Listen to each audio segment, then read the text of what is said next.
Welcome back to my channel दोस्तों। हम विज्ञान डिस्कस कर रहे हैं एनसीईआरटी की बुक से क्लास सेवन्थ डिस्कस कर रहे हैं दोस्तों। तो आपको जानकारी के लिए बता दूं, इसके पहले मैंने बहुत सारे लेक्चर डाल चुका हूं, है ना। इस लेक्चर में मैं चैप्टर नंबर 8 को डिस्कस करूंगा दोस्तों। पवन, तूफान और चक्रवात के बारे में डिस्कस करूंगा। इसके पहले मैंने 7 चैप्टर डाल चुका हूं दोस्तों। एग्जाम ओरिएंटेड हम डिस्कस कर रहे हैं दोस्तों। जो कंपटीशन एग्जाम एसएससी, रेलवेज और स्टेट पीसीएस, यूपीएससी, जो उसमें बेसिक साइंस की हमको नॉलेज हो सके दोस्तों, साइंस की समझदारी बढ़ सके, तो बेसिक जानकारी हम डिटेल में डिस्कस कर रहे हैं दोस्तों, जो कंपटीशन एग्जाम में पूछी जाती है दोस्तों। साइंस की हमें समझ विकसित हो सके, इसलिए एनसीईआरटी से मैं डिस्कस कर रहा हूं दोस्तों। आइए शुरू करेंगे ज़्यादा देरी ना करते हुए।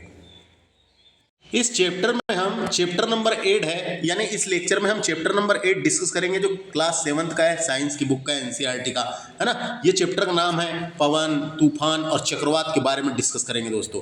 सबसे पहले बात करते हैं अपन एक फैक्ट की। तो उड़ीसा के तट पर दोस्तों, उड़ीसा के तट पर 18 अक्टूबर 1919 को एक चक्रवात ने पार किया था। एक चक्रवात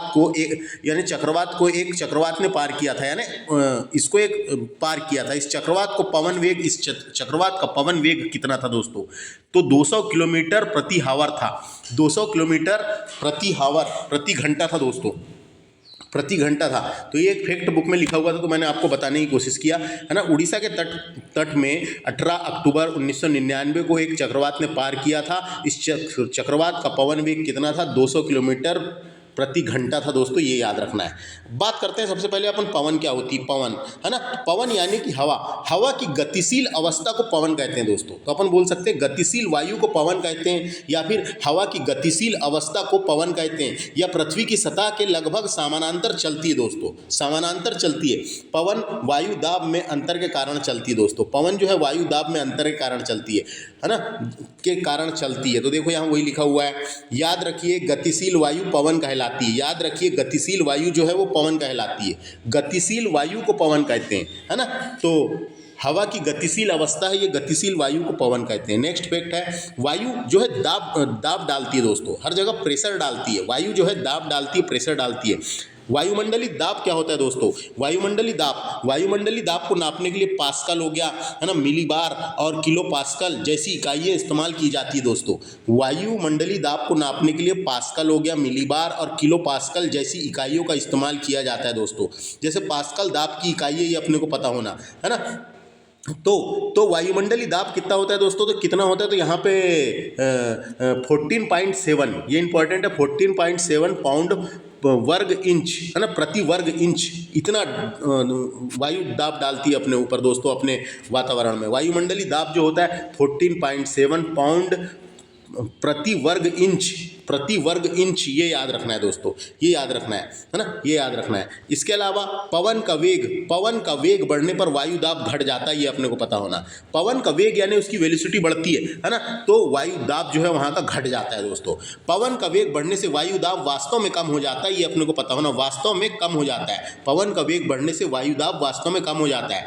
पवन जो है सदैव अधिक वायु दाब वाले क्षेत्र से कम वायु दाब वाले क्षेत्र की ओर गति करती है, ये याद रखना है ना। कैसी गति करती है? पवन सदैव अधिक वायु दाब वाले क्षेत्र से कम वायु दाब वाले क्षेत्र पर गति करती है। तो अपन बोल सकते हैं ज़्यादा दाब वाले स्थान से हवा कम दाब वाले स्थान की ओर बढ़ती है। ज़्यादा दाब वाले स्थान से हवा कम दाब वाले स्थान की ओर बढ़ती है। तो पवन सदैव उच्च वायु दाब से निम्न वायु दाब की ओर गति करती है, ये पता होना। ये फैक्ट ऐसे बन जाते हैं कभी कभी। गर्म किए जाने पर वायु का प्रसार होता है दोस्तों। प्रसार का मतलब होता है फैलाव होता है, विस्तार होता है ना, फैलाव होता है, विस्तार होता है। तो वायु को अगर गर्म करें तो गर्म किए जाने पर वायु का प्रसार होता है, ये याद रखना है। पवन धाराएं जो है पृथ्वी के असमान रूप से गर्म होने के कारण उत्पन्न होती है दोस्तों। तो पवन धाराएं कैसे उत्पन्न होती है? तो पृथ्वी के असमान रूप से गर्म होने के कारण, पृथ्वी के असमान रूप से गर्म होने के कारण उत्पन्न होती है दोस्तों, है ना। उत्पन्न होती है तो ये दो का और खा बताया गया क्यों उत्पन्न होती है। तो भूमध्य रेखीय और ध्रुवीय क्षेत्र का असामान्य रूप से गर्म होना, ये एक कारण है। दूसरा है थल थल और जल का असमान रूप से गर्म होना ये भी कारण है। थल के ऊपर की वायु गर्म होकर ऊपर उठती है, थल के ऊपर की वायु गर्म होकर ऊपर उठती है, ये कारण है दोस्तों।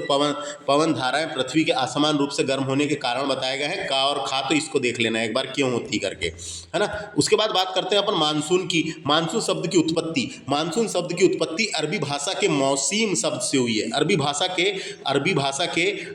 के मौसीम, है ना, अरबी भाषा के मौसीम से हुई है दोस्तों। अरबी के समुद्री व्यापारियों ने ही इस शब्द का इस्तेमाल किया था। अरबी के नहीं, अरब के समुद्री व्यापारियों ने ही इस शब्द का इस्तेमाल किया था दोस्तों। अरबी भाषा के मौसम शब्द से का मतलब होता है ऋतु या मौसम। ऋतु या मौसम तो वही लिखा है देखो यहाँ पे, है ना। मानसून शब्द की उत्पत्ति अरबी भाषा के मौसम, है ना, या मौसम शब्द से हुई है, जिसका अर्थ होता है ऋतु या मौसम, याद रखना है। ग्रीष्म काल में, है ना, कभी पूछा भारत में मानसून कहाँ से आता है, तो ग्रीष्म काल में जो मानसून है वो दक्षिण पश्चिम दिशा से मानसून आता है दोस्तों भारत में। दक्षिण पश्चिम, समझ में आ गया, ये दक्षिण पश्चिम दिशा से आता है। पूर्व पश्चिम उत्तर दक्षिण, दक्षिण पश्चिम दिशा से आता है, ये याद रखना है। ऐसा क्वेश्चन आ जाता है भारत में मानसून कहाँ से आता है, ग्रीष्म काल में दक्षिण पश्चिम दिशा से मानसून आता है ना। सबसे पहले केरल में आता है, केरल से फिर मुंबई तरफ आता है, मुंबई के बाद आगे बढ़ता है इधर मध्य प्रदेश और इधर क्षेत्र में जाता है दोस्तों, है ना। तो ये पता होना है, दक्षिण पश्चिम याद रखना है। शीतकाल में जो मानसून है उत्तर पश्चिम से आता है, पूरा पश्चिम उत्तर दक्षिण, है ना, तो उत्तर पश्चिम से आता है, ये याद रखना है। शीतकाल में उत्तर पश्चिम से आता है दोस्तों, शीतकाल में उत्तर पश्चिम से आता है, ये पता होना। शीतकाल में उत्तर पश्चिम से मानसून आता है और तमिलनाडु के तट पर वर्षा होती है और कई जगह वर्षा होती है ना। तो ये दो याद रखना है। भारत में मानसून दक्षिण पश्चिम से आता है और शीतकाल का पूछा तो उत्तर पश्चिम में आता है। दाब क्या होता है, दाब के बारे में थोड़ी सी जानकारी होना। किसी सतह के इकाई क्षेत्रफल पर लगने वाले बल को दाब कहते हैं, प्रेशर कहते हैं दोस्तों। दाब यानी प्रेशर होता है दोस्तों। दाब एक अदिश राशि है। ये कैसी राशि है, अदिश राशि है दोस्तों। दाब को नापने के लिए पास्कल का इस्तेमाल किया जाता है। एक पास्कल बराबर एक पास्कल का मतलब होता है 1 न्यूटन प्रति वर्ग मीटर का दबाव। एक पास्कल बराबर होता है 1 न्यूटन प्रति वर्ग मीटर पर दबाव, है ना। तो दाब इज इक्वल टू बल बटे क्षेत्रफल भी होता है दोस्तों, है ना।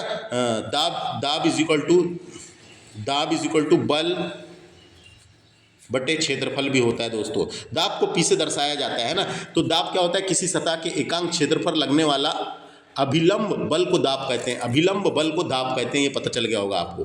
ये नेक्स्ट फैक्ट है। गर्म मानसूनी हवाएं अपने साथ जलवाष्प लाती है, जिससे वर्षा होती है। जो गर्म मानसून हवाएं अपने साथ जलवाष्प लाती है दोस्तों, जलवाष्प लाती है, जिसके कारण वर्षा होती है दोस्तों। तड़ित झांझा क्या होता है, इसके बारे में पता होना। तड़ित झांझा या जिसे बिजली युक्त तूफान भी कहते हैं, तड़ित झांझा या जिसे बिजली युक्त तूफान भी कहते हैं। बिजली चमकने, तेज हवा चलने जैसी घटनाओं वाला एक तूफान होता है दोस्तों, ये, है ना, तूफान होता है दोस्तों। भारत में मौसम विभाग के मुताबिक इसे गर्ज के साथ तूफान भी कहा जाता है। गर्ज के साथ तूफान आने वाला है, ऐसा कहा जाता है। तो क्यों होता है ये, है ना, नहीं आने तो क्यों होता है। तड़ित झांझा जो होता है दोस्तों, तड़ित झांझा, है ना, बादल के ऊपर और निचले हिस्से बादल के ऊपरी और निचले हिस्से के बीच विद्युत आवेश के अंतर की वजह से होता है। विद्युत आवेश के अंतर की वजह से होता है दोस्तों। दोनों विद्युत आवेश टकराते हैं तो उस टकराने के अंतर की वजह से होता है। तड़ित झांझा वातावरण में स्थित विद्युत के अनावेश की वजह से भी होता है। बिजली चमकने के बाद तेज हवाएं होती है, जिसे तड़ित झांझा कहते हैं दोस्तों, है ना। गिरती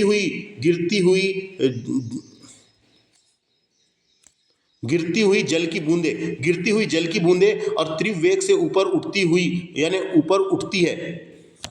गिरती हुई जल की बूंदें और तीव्र वेग से ऊपर उठती है। बिजली जो इसे तड़ित कहते हैं, तड़ित कहलाती है। ध्वनि उत्पन्न होती है दोस्तों, है ना।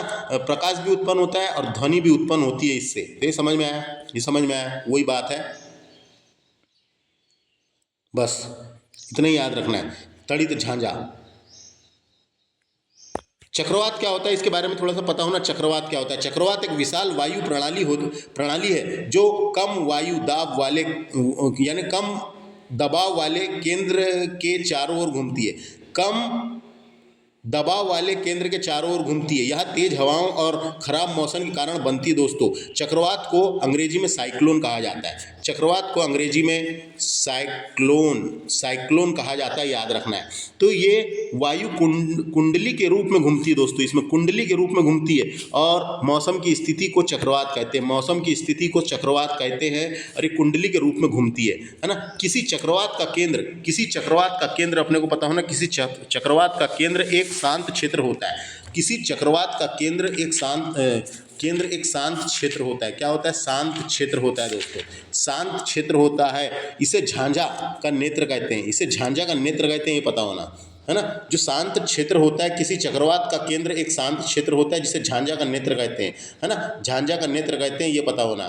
कोई विशाल चक्रवात वायुमंडल में वायु का तेज से घूर्णन करता पिंड होता है दोस्तों, एक प्रकार का, है ना। तो ये इतना ही क्वेश्चन इंपॉर्टेंट है, तो वही बताया मैंने आपको। किसी चक्रवात का केंद्र एक शांत क्षेत्र होता है जिसे झांझा का नेत्र कहते हैं, ये पता होना। चक्रवात के बारे में थोड़ी सी जानकारी अपने को होना, जैसे कि अमेरिका में चक्रवात को, साइक्लोन को किस नाम से जाना जाता है? तो हरिकेन कहते हैं अमेरिका में, है ना। चक्रवात को विश्व के भिन्न भिन्न भागों में भिन्न भिन्न नाम से जाना जाता है। अमेरिकी महाद्वीप में इसे हरिकेन कहते हैं दोस्तों, अमेरिकी महाद्वीप में इसे हरिकेन कहते हैं, याद रखना है, पूछा जा सकता है। हरिकेन नाम का इस्तेमाल करते हैं, हरिकेन कहते हैं। हरिकेन कहाँ आता है पूछेगा? अमेरिका में, अमेरिकी महाद्वीप में हरिकेन कहते हैं। फिलीपींस और जापान में इसे टाइफून के नाम से जाना जाता है। फिलीपींस और जापान में इसे टाइफून कहलाता है, टाइफून कहते हैं या टाइफून कहलाता है, याद रखना है। इसके अलावा अमेरिका में एक और नाम का यूज़ करते हैं, टार्नेडो भी बोलते हैं दोस्तों इसको। ऑस्ट्रेलिया में इसको भी टार्नेडो कहते हैं। थोड़े बड़े होते हैं, ये थोड़े बड़े होते हैं वहाँ पे, तो उसको टार्नेडो कहते हैं, टार्नेडो। तो समझ में आया, ऐसा क्वेश्चन आ सकता है। अमेरिकी महाद्वीप में चक्रवात को किस नाम से जाना जाता है, ये क्या कहते हैं? तो हरिकेन कहते हैं। अपन ने सुने होंगे, कई बार न्यूज़ में देता है, वहाँ ये हरिकेन आया वहाँ, है ना।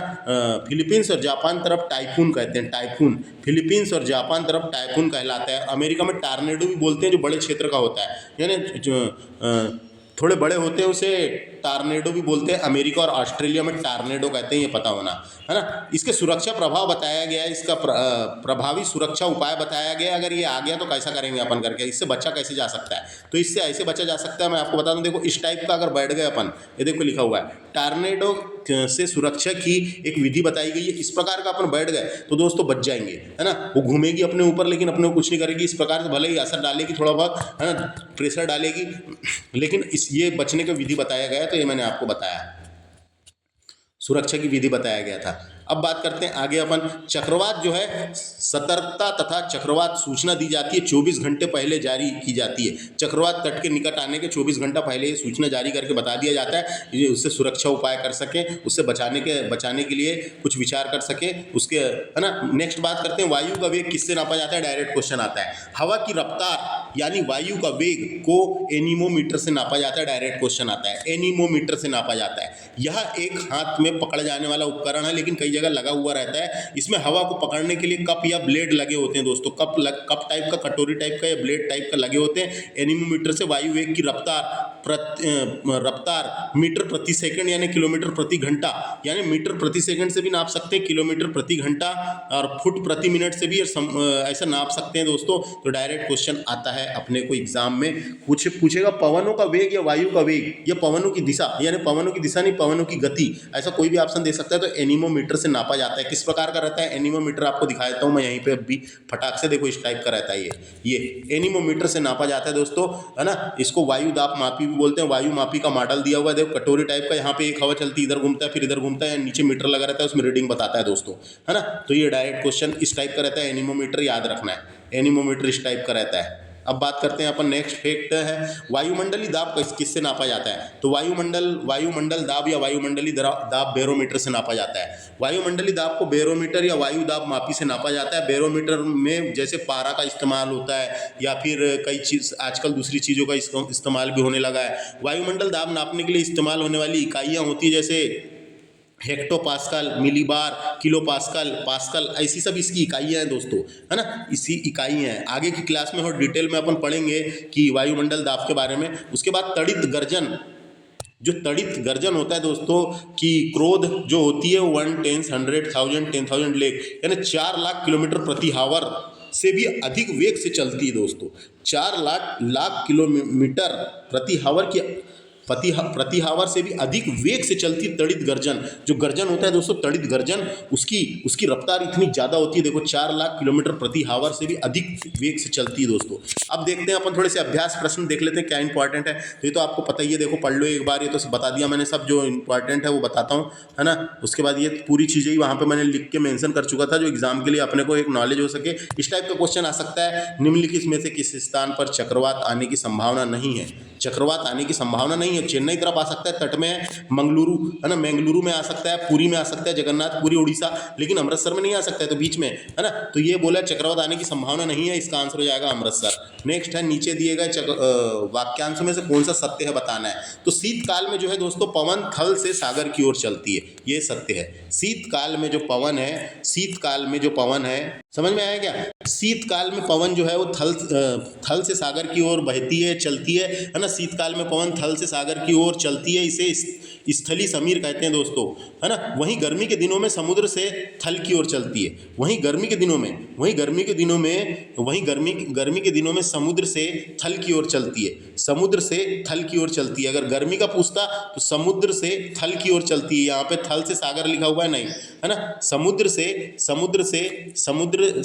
थल की ओर चलने वाली पवन को मानसून या मानसूनी पवन कहते हैं दोस्तों, मानसूनी पवन कहते हैं। तो मैंने क्या बताया, शीतकाल में पवन थल से सागर की ओर चलती है, जिसे स्थली समीर कहते हैं। दूसरा, ग्रीष्म काल में क्या होता है, ग्रीष्म काल के दिनों में समुद्र से थल की ओर चलती है, समुद्र से थल की ओर चलती है, जिसे मानसूनी पवन कहते हैं। समुद्र से थल की ओर गर्मी में चलती है, जिसे मानसूनी पवन कहते हैं, और मानसून आ गया कहते हैं, है ना। मानसून समझ में आ गया।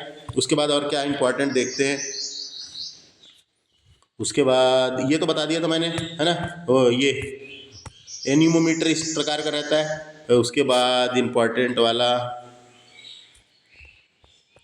ये वाला भी बता दिया। देखो, ये क्या आप जानते हैं, तड़ित गर्जन की क्रोंद जो है 4 लाख किलोमीटर प्रति घंटे से अधिक वेग से चलती है। यह अपने आसपास के वायु को सूर्य की सतह के ताप के 4 गुना से भी अधिक ताप तक गर्म कर सकती है, इसलिए इतनी खतरनाक होती है दोस्तों, है ना। उसके बाद ये कैसे बचना है करके बताया था, तो ये तरीका, है ना। उसके बाद खत्म, इस लेक्चर में इतना ही है। हमारे देश में टार्नेडो अधिक नहीं आते, ये तो खत्म। इस लेक्चर में इतना ही था, काम की जानकारी बिल्कुल एग्जाम ओरिएंटेड मैं आपको देने की कोशिश किया। Thanks for watching. Next lecture में मिलते हैं अपन चैप्टर नंबर 9 में। धन्यवाद।